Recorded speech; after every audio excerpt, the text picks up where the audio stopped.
Irresistible love frame. Imagine if you worked for a huge marketing company that had access to tons of capital, and somebody decided they wanted to get some information from people on the street, and they wanted them to answer a few very simple questions.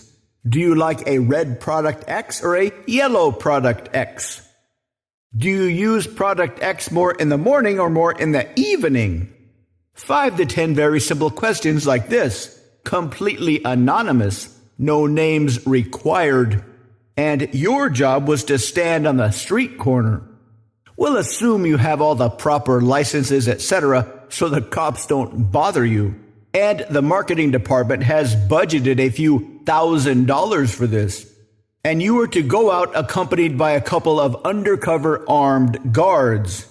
So all you had to do was to stop people walking by and ask them if they wanted to fill out a quick anonymous survey.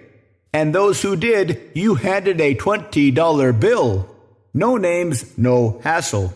You also have a helper who's in charge of prepping the clipboards.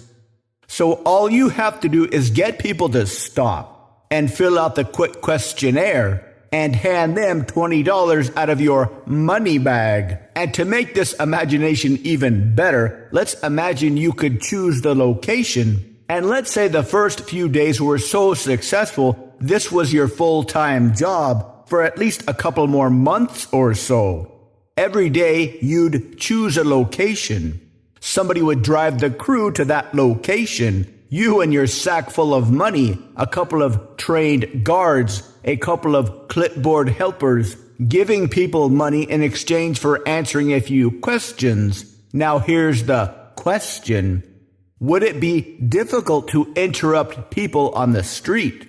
Knowing that any normal person would love to spend a few seconds answering simple questions to get a free, no-strings, $20 bill.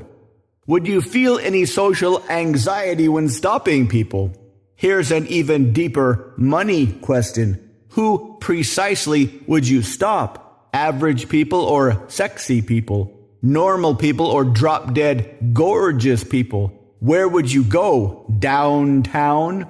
Or outside of a college where lots of sexy young people, most of whom need money, are hanging around? With this content, money for a little bit of time, you would have a very, very strong frame. Because you would have no doubt that people would respond favorably to your request, you would have a very strong and very compelling frame. Your voice, your posture, your confidence would be strong, welcoming, very, very happy and pleasant. Now the real money question. How can you build a frame of that strength around any idea that exists in your brain? To learn how, visit mindpersuasion.com/3x3.